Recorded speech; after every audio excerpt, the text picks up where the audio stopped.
তাহলে সেই দলের জয় অবশ্যম্ভাবী হয়ে ওঠে। এ বিষয়টা পরিষ্কার করা হয়েছে যে মন্ত্রী পরিষদের যে শপথ গ্রহণ অনুষ্ঠিত হবে সে শপথ তারা নেবে।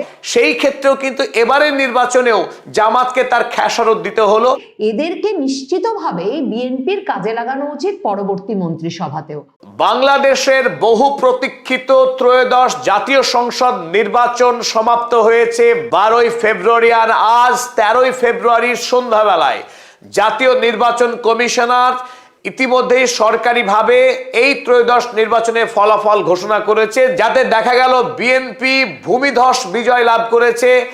299 আসনে যে ইলেকশন হয়েছে তার মধ্যে 212টি আসনে জয়ী হয়েছে বিএনপি জোট। তার মধ্যে কেবলমাত্র বিএনপি দল এককভাবে 209টি আসনে তারা জয়লাভ করেছে। ফলে মোট আসনের 2/3 আসনে তারা এককভাবে জয়লাভ করলো। আর সেখানে জামাত জোট 77টি আসনে জয়লাভ করেছে এই নির্বাচনে, যার মধ্যে 68টি আসনে জামাত দল তারা জয় সুনিশ্চিত করতে পেরেছে। এই নির্বাচন অত্যন্ত তাৎপর্যপূর্ণ ছিল অনেকগুলো কারণে। প্রথমত, 15 বছর ধরে শেখ হাসিনার শাসনকে ছুঁড়ে ফেলেছিল বাংলাদেশের বৈষম্য বিরোধী ছাত্র আন্দোলন জুলাই অভ্যুত্থানের মধ্য দিয়ে। 5ই আগস্ট 2024 সাল শেখ হাসিনা দেশ ত্যাগ করতে বাধ্য হন, আর তারপরেই আওয়ামী লীগ দল বাংলাদেশের সর্ববৃহৎ রাজনৈতিক দল, সেই দল নিষিদ্ধ ঘোষিত হওয়ার পর বাংলাদেশে বিএনপি তারা একটি বিনা প্রতিদ্বন্দ্বিতায় তারা খোলা মাঠ পেয়ে যায় তাদের হাতে। ছাত্র নেতাদের আন্দোলনের উপরে ভর করে বিএনপি বিনা পরিশ্রমে বিনা প্রতিদ্বন্দ্বিতায় তারা দেশের রাজনীতির ময়দান তারা দখল নিয়ে নেয়। পরবর্তীকালে আমরা দেখেছি যে বিএনপি যত সহজে তারা বাংলাদেশের রাজনৈতিক মাঠকে জয় করেছে বলে মনে হচ্ছিল, তা কিন্তু সম্ভব হয়নি। কারণ জামাত দল তাদের সুদীর্ঘ দিনের গড়ে তোলা যে সংগঠন, সেই সংগঠন দেশ জুড়ে তারা রাজনৈতিক প্রচারণা শুরু করে এবং বিএনপির সামনে তারা একটা যোগ্য প্রতিদ্বন্দ্বিতা গড়ে তোলে। ভোট যত এগিয়ে আসছিল দুই পক্ষের মধ্যে রাজনৈতিক যে লড়াই, সেই লড়াই জমে উঠেছিল। এখন জয়ী বিএনপি না জামাত, কোন দল কোন জোট জয়ী হবে তা নিয়ে জোর তরজা চলছিল। বিএনপি যে এই রকম ল্যান্ডস্লাইড জয় তাদের হতে পারে তা নিয়ে কিন্তু খুব কম লোক অনুমান করতে পেরেছিল। তবে আমরা আজকের এই আলোচনায় বোঝার চেষ্টা করব জামাত দল যারা ব্যাপকভাবে মানুষের মনে একটা আস্থা তৈরি করেছিল।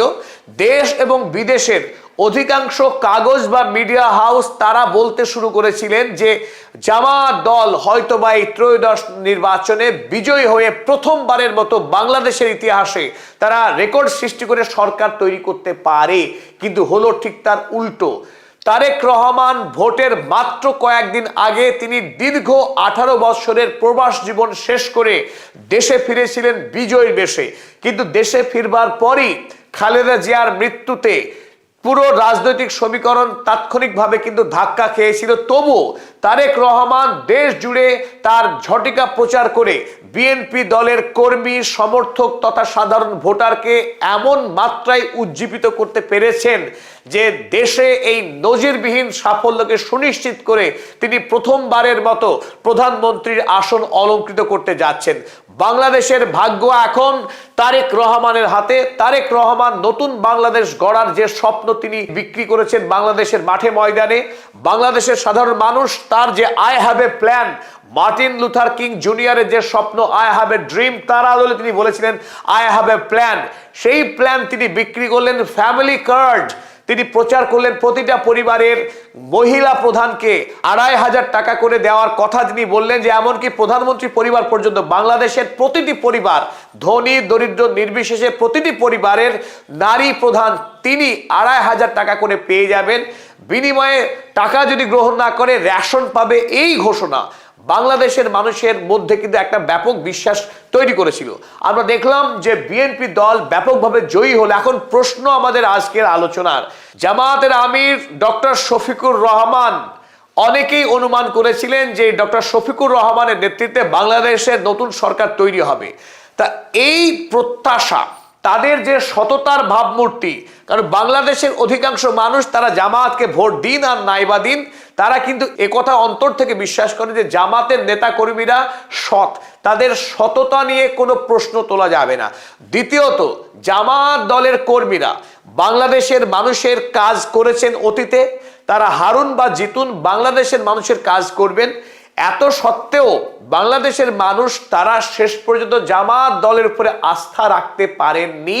জামায়াত দলকে তারা সরকার গড়বার মতো ভোট দিয়ে জয়যুক্ত করেননি। এখন প্রশ্ন, কেন বাংলাদেশের মানুষ এই ভোটে জামায়াতের কাছ থেকে মুখ ফিরিয়ে নিলেন এবং বরাবরের যে বাইনারি আওয়ামী লীগ এবং বিএনপি, হয় ধানের শীষ নতুবা নৌকা, নৌকা কিংবা ধানের শীষ, এবারের নির্বাচনে নৌকা যেহেতু ছিল না, সুতরাং মানুষ ব্যাপকভাবে ধানের শীষকেই তারা বেছে নিয়েছে তাদের পছন্দের দল হিসাবে এবং তাদের স্বপ্নের প্রধানমন্ত্রী তারেক রহমান প্রথমবারের মতো দায়িত্বভার গ্রহণ করতে চলেছে। জামায়াত দলের পরাজয়ের জন্য এক নম্বর প্রধান কারণ আমরা মনে করি বাংলাদেশের ডিপ স্টেট। ডিপ স্টেট খুব সহজ করে বললে বাংলাদেশে যে পুঁজিপতি সম্প্রদায় আছে, বাণিজ্যিক যে গোষ্ঠী রয়েছে, সেই বাণিজ্যিক গোষ্ঠী যারা শিল্পপতি, ব্যাংকার, ইন্ডাস্ট্রিয়ালিস্ট, তারা কোনোভাবেই চায়নি জামায়াত দল তারা বিজয়ী হয়ে এসে সরকার গঠন করুক। তার অন্যতম কারণ এই যে জামায়াত দল তারা যদি সরকার গঠন করে তাহলে বাংলাদেশে এই শিল্পপতি গোষ্ঠীর স্বার্থ মারাত্মকভাবে ক্ষুণ্ণ হবে। আমরা প্রথমে যে উদাহরণ দিতে চাই, জামায়াত দল যেহেতু ইসলামিক দল, তারা সুদ প্রথাকে মনে প্রাণে ঘৃণা করে এবং ব্যাংকিং, সুদ ভিত্তিক যে ব্যাংকিং সিস্টেম বাংলাদেশে এই মুহূর্তে প্রচলিত, প্রধান যে ব্যাংকিং সিস্টেম, তারা ক্ষমতায় এলে এই সুদভিত্তিক ব্যাংকিং যে লেনদেন প্রথা, সেই লেনদেন প্রথাকে কিন্তু তারা দারুণভাবে খর্ব করতে পারতেন বা কমিয়ে আনতে পারতেন। সেই ঘোষণা তাদের ইস্তেহারে ছিল এবং আমরা দেখেছি যে বাংলাদেশে ইসলামিক ব্যাংক ইতিমধ্যেই বাংলাদেশে মোট যে ঋণ প্রদান করা হয় তার 20% ঋণ ইতিমধ্যেই এই ইসলামিক ব্যাংক প্রদান করে। আগামী দিনে এই ইসলামিক ব্যাংকের কর্মকাণ্ড ব্যাপকভাবে বাড়বার সম্ভাবনা ছিল যদি জামায়াত ক্ষমতায় আসতো। তাই এদিক থেকে যে বর্তমানে বাংলাদেশের যে ইকোনমিক স্ট্রাকচার, সেই স্ট্রাকচারের পুরো স্ট্রাকচারটাই বদলে যাবার একটা আশঙ্কা তৈরি হয়েছিল শিল্পপতি মহলে। দ্বিতীয়ত, বাংলাদেশের সবচাইতে বড় যেটা ইন্ডাস্ট্রি সেটা গার্মেন্টস ইন্ডাস্ট্রি। এই গার্মেন্টস ইন্ডাস্ট্রিতে লক্ষ লক্ষ নারী, মহিলা কর্মীরা কাজ করে নামমাত্র পারিশ্রমিকে এবং তাদেরকে বেআইনিভাবে, বেশিরভাগ ক্ষেত্রেই অধিকাংশ কারখানাতেই আইনকে ফাঁকি দিয়ে তাদের দীর্ঘ সময় কাজ করে নেওয়া হয়, কোথাও কোথাও 12 ঘন্টারও অধিক কাজ করে নেওয়া হয়। জামায়াত দল ঘোষণা করেছিল যে জামায়াত যদি সরকার গঠন করে মেয়েদেরকে 5 ঘন্টার অধিক কাজ করিয়ে নেওয়া যাবে না। এই স্বল্প পারিশ্রমিকে মহিলা শ্রমিকদেরকে কাজ করিয়ে নেওয়ার যে ব্যবস্থা বাংলাদেশে এখনো উপলব্ধ আছে, সেই ব্যবস্থা চিরতরে বিলুপ্ত হয়ে যাওয়ার আশঙ্কা ছিল বাংলাদেশে জামায়াত ক্ষমতায় এলে। সেদিক থেকেও শিল্পপতি গোষ্ঠী তারা মনে প্রাণে চেয়েছিলেন জামায়াত যাতে কোনোভাবেই ক্ষমতায় না আসে। তা বাণিজ্যের ক্ষেত্রে, চিকিৎসার ক্ষেত্রে অপর গুরুত্বপূর্ণ দিক, বাংলাদেশে এখন চিকিৎসা মহার্ঘ। স্বল্প ব্যয়ে কিংবা বিনা ব্যয়ে সরকারি চিকিৎসা পাওয়া বাংলাদেশের জনগণের জন্য অত্যন্ত দুরূহ, অত্যন্ত কঠিন। অধিকাংশ মানুষ দারিদ্র্যের শিকার হয়েও তাদেরকে বেসরকারি চিকিৎসা গ্রহণ করতে হয়। আর সেখানে রাজনৈতিক নেতৃত্ব তারা অনায়াসে সিঙ্গাপুর, মালয়েশিয়া, লন্ডন থেকে শুরু করে বিদেশে ধারাবাহিকভাবে তারা চিকিৎসা গ্রহণ করে এবং তাদের এই যে বিলাসী জীবনযাপন, জামায়াত ক্ষমতায় এলে প্রতিটি নাগরিকের জন্য উন্নততর সরকারি চিকিৎসা ব্যবস্থাকে নিশ্চয়তা দান করার যে ঘোষণা করেছিল জামায়াত দল, এই ক্ষেত্রে বাংলাদেশে যে বিরাট বেসরকারি নার্সিং হোম চিকিৎসা ব্যবস্থা রয়েছে, এমনকি সরকারি হাসপাতালেও পিপিপি মডেলে যে চিকিৎসা পরিকাঠামো ব্যবস্থা রয়েছে, সেই ব্যবস্থায় বড়সড় ধাক্কা আসতে পারত। তাই বাংলাদেশের চিকিৎসা ক্ষেত্রে যে বিপুল পরিমাণের মুনাফা ভোগ করে থাকে বাণিজ্য গোষ্ঠী, সেই মুনাফা চিরতরে বন্ধ হবার একটা জোরদার আশঙ্কা তৈরি হয়েছিল এই শিল্পপতি মহলে। সুতরাং শিল্পপতি গোষ্ঠী তারা দারুণভাবে তারেক রহমানের সঙ্গে হাত মিলিয়ে তাকে ব্যাপকভাবে অর্থনৈতিক সহযোগিতা এবং দেশ জুড়ে প্রচারণা চালানো, সরকারি বেসরকারি গ্রামে গঞ্জে মানুষকে প্রচারণার ক্ষেত্রে এই শিল্পপতি গোষ্ঠী নির্ণায়ক ভূমিকা পালন করেছে বিএনপি জয়ের ক্ষেত্রে। কারণ আমরা দেখেছি সাধারণ মানুষ তাদের নিজেদের ভালোকে সরাসরি তারা কখনো বুঝতে শেখেনি, পৃথিবীর কোথাও না। গণতন্ত্রের এক বড় সমস্যা যে আনএডুকেটেড পিপল, নিরক্ষর মানুষকে গণতন্ত্রের বোঝা যদি চাপিয়ে দেওয়া হয়, সেই মানুষ তার গণতন্ত্রের ভারকে বহন করতে ব্যর্থ হয়। তারা শিল্পপতি কিংবা ধনী মানুষকেই বরাবর তারা পছন্দ করেছে এবং তাদের যে প্রতিনিধি, সেই প্রতিনিধিকে তারা ভোট না দিয়ে তাকে হারিয়ে দিয়েছে। এটা পৃথিবীর ঐতিহ্য, বাংলাদেশেও সেই তাই হলো। ধনী মানুষের প্রচারণায় মুগ্ধ হয়ে তাদের প্রতিনিধিকে পরাস্ত করে বরং ধনী মানুষের প্রতিনিধিকে এই ভোটে জয়যুক্ত করেছে বাংলাদেশের সাধারণ মানুষ। জামাতের পরাজয়ের ক্ষেত্রে দ্বিতীয় গুরুত্বপূর্ণ কারণ এবার নারীরা। বাংলাদেশ জুড়ে এবার বিরোধী দলের পক্ষে জামাতের বিরুদ্ধে যে প্রচারণা করা হয়েছিল যে জামাত দল যদি ক্ষমতায় আসে বাংলাদেশে শরিয়া আইন লাগু হবে এবং মেয়েদের স্বাধীনতার খর্ব করা হবে, মেয়েদের চাকরি করার ক্ষেত্রে বাধা আসবে, স্বাধীনভাবে চলাফেরার ক্ষেত্রেও বাংলাদেশ জুড়ে মেয়েদের ওপরে একটা অত্যাচার নেমে আসার খবর চারিদিকে ছড়িয়ে পড়ে গুজবে। এই খবর এমন মাত্রা ধারণ করে যে শহরগুলিতে বিশেষ করে উচ্চশিক্ষিত মেয়েরা তারা ব্যাপকভাবে জামাতের থেকে মুখ ফিরিয়ে নিতে শুরু করে। এমনকি উদাহরণস্বরূপ বলা হয় যে জামাত এমন একটি দল তারা বাংলাদেশের নির্বাচনে একটিও মহিলা প্রার্থীকে দাঁড় করায়নি।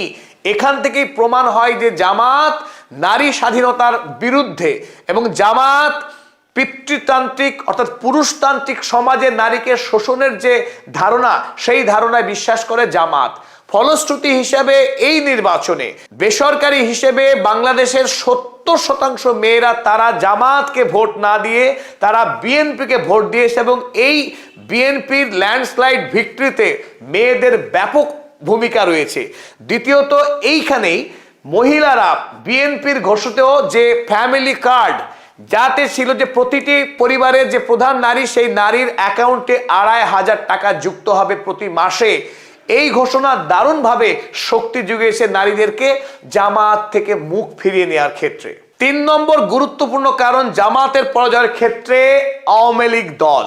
একদম ঠিক, যদিও আওয়ামী লীগ এবার ভোটে সরাসরি নির্বাচনে লড়াই করেনি, তবু না থেকেও আওয়ামী লীগ এবার ভোটে লড়াই করেছে ছায়া হিসেবে। জামাত দাবি করেছিল যে বিএনপি দল হলো ভারপ্রাপ্ত আওয়ামী লীগ, অর্থাৎ বিএনপি দল তারা আওয়ামী লীগ নেতাকর্মীকে দলে নেওয়ার জন্য আওয়ামী লীগের পথ অনুসরণ করেছে। এতদিন আওয়ামী লীগের বিরুদ্ধে যা যা অভিযোগ ছিল সেই একই পথে কিন্তু হাঁটতে শুরু করেছে বিএনপি।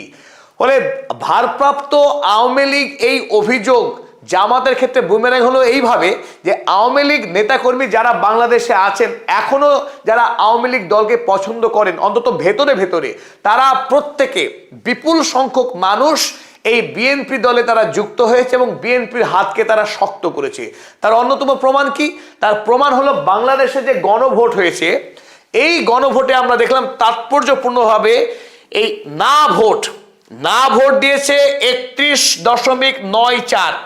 32% মানুষ তারা গণভোটে বিপক্ষে তারা রায় দিয়েছে, সেখানে পক্ষে রায় গিয়েছে 68.06%। এই বিপুল সংখ্যক মানুষ তারা ভোট দিলেন না, অর্থাৎ বাংলাদেশে তারা যে গণতান্ত্রিক যে কাঠামো বিদ্যমান সেই কাঠামোর তারা কোনো রকম পরিবর্তন চান না, কোনো ধরনের বদল চান না। তারা বর্তমানে যে কাঠামো উপস্থিত সেই কাঠামোই থাকতে চান। তাতে তারা রায় দিয়েছেন 32% মানুষ, আর পরিবর্তন চেয়ে রায় দিয়েছেন 68% মানুষ। এখানেই প্রমাণ হয় যে বাংলাদেশে বিপুল সংখ্যক মানুষ এখনো আওয়ামী লীগ দলের তারা সমর্থন করেন। এই আওয়ামী লীগ কর্মীরা বিএনপির জয়কে সুনিশ্চিত করেছে, এতে কোনো সন্দেহ নেই। আর এর পুরোটাই ক্ষতি হয়েছে জামাতের ক্ষেত্রে, জামাত এর কোনো সুফল তারা পায়নি। চতুর্থ গুরুত্বপূর্ণ কারণ বাংলাদেশের সংখ্যালঘু সম্প্রদায় অর্থাৎ হিন্দু সম্প্রদায়ের মানুষ তারা প্রচার সত্ত্বেও জামাত দলকে তাদের ক্ষেত্রে নির্ভরযোগ্য বলে ভাবতে তারা পারেননি। এমনকি তারা জামাত দলের ভোট বাক্স তারা ভর্তি করেননি। এই সংখ্যালঘু মানুষ যারা বাংলাদেশের প্রায় 51টি আসনে 15%-এরও অধিক ভোটার আছে, সেই 15% ভোটার যদি কোনো একটি রাজনৈতিক দলকে প্রেফার করে তাহলে সেই দলের জয় অবশ্যম্ভাবী হয়ে ওঠে। তাই এই 51টি আসনে যেখানে 15%-এরও অধিক হিন্দু সম্প্রদায়ের মানুষ ছিলেন, তাদের অধিকাংশ ক্ষেত্রেই তারা বিএনপি দলকে নির্বাচন করেছেন। তাই এই নির্বাচন বাংলাদেশের বিএনপির হাতকে শক্ত করেছে এবং জামাত এই ক্ষেত্রে অনেকখানি পিছিয়ে পড়েছে।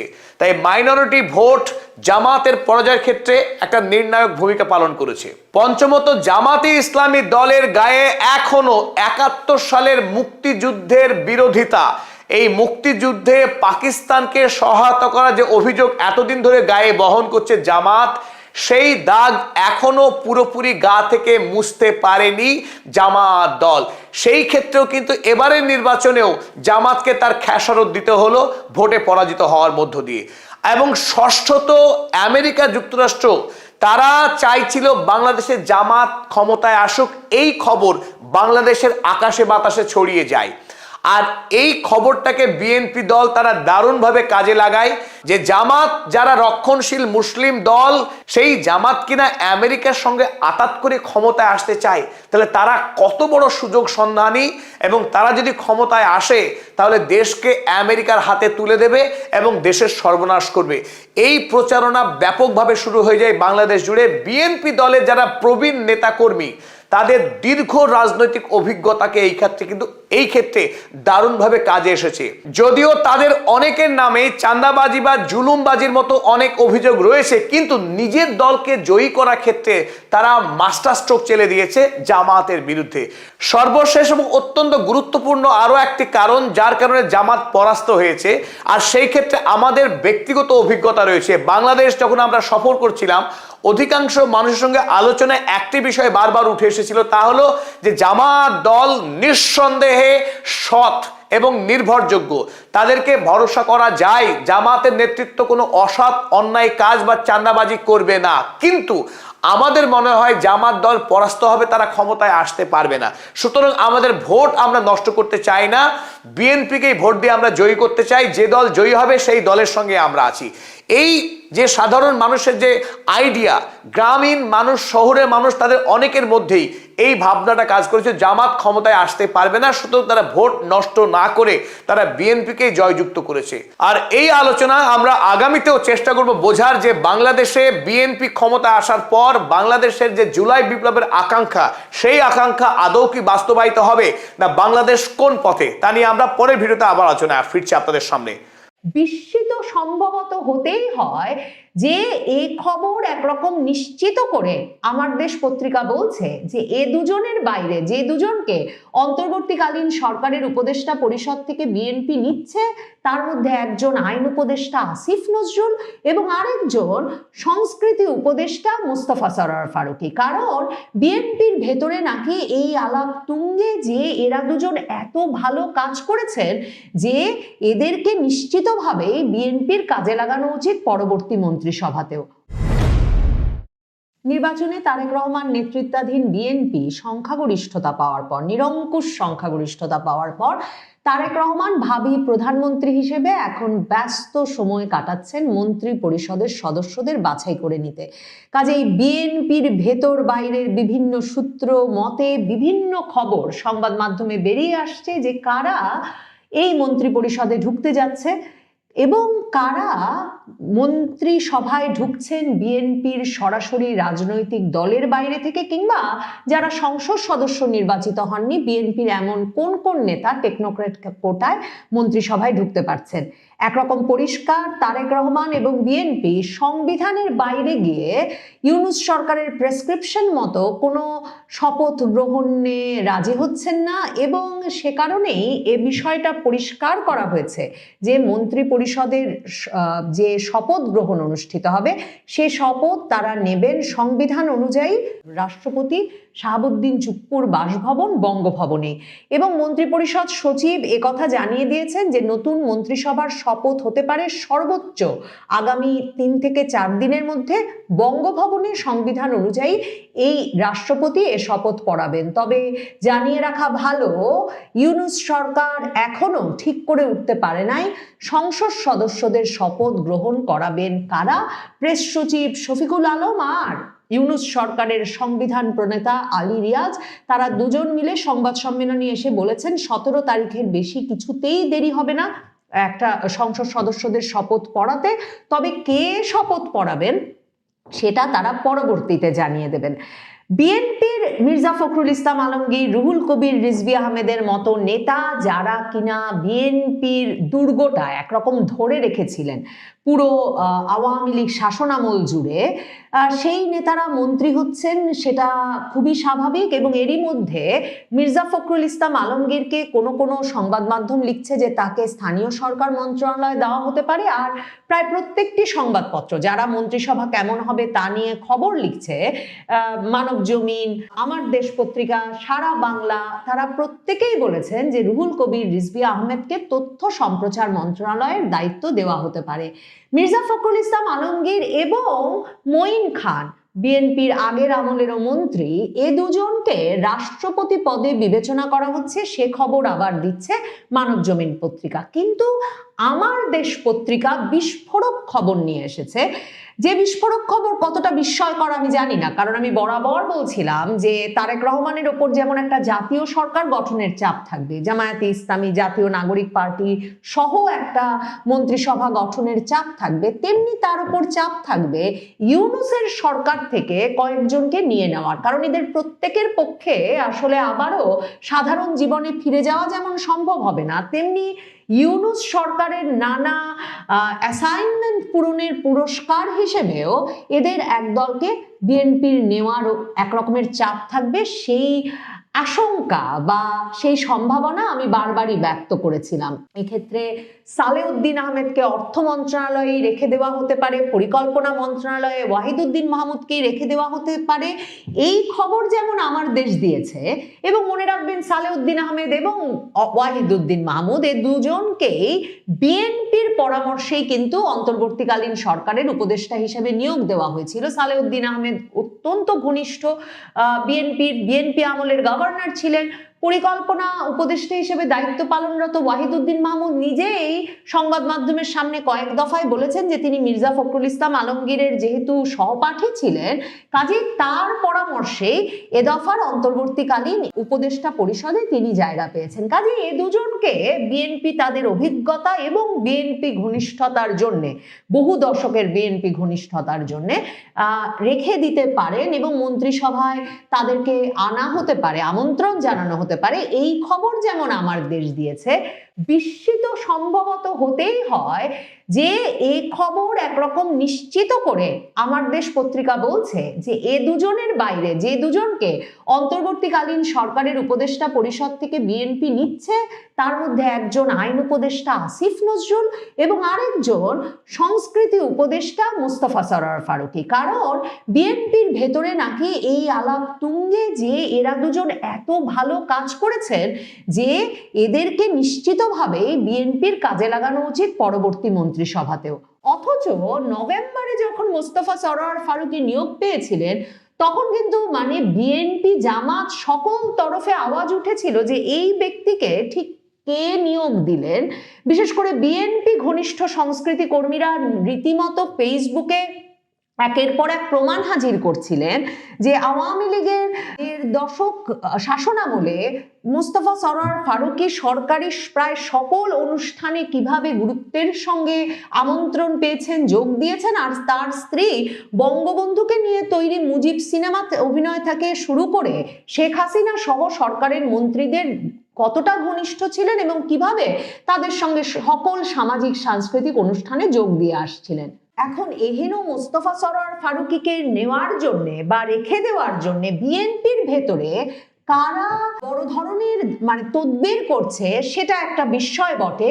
যে কে কার তদবিরে মোস্তফা সরোয়ার ফারুকী ইউনূসের মন্ত্রিসভায় ঢুকেছিলেন যেমন জানা যায় না, তেমনি এখনো জানা যাবে কিনা আমি বলতে পারছি না যে কার তদবিরে তিনি বিএনপির মন্ত্রিসভায় ঢুকে পড়বেন বলে আমার দেশ পত্রিকা বিএনপির ভেতরের সূত্র থেকে একরকম নিশ্চিতভাবে খবর দিচ্ছে। তবে আসিফ নজরুলের বিষয়ে আমার দেশ পত্রিকা লিখছে তাকে নিয়ে স্থায়ী কমিটির কোনো সদস্যের ঘোরতর আপত্তি আছে, কাজেই আসিফ নজরুল টিকে যেতে পারবেন কিনা তা নিয়ে সন্দেহ আছে।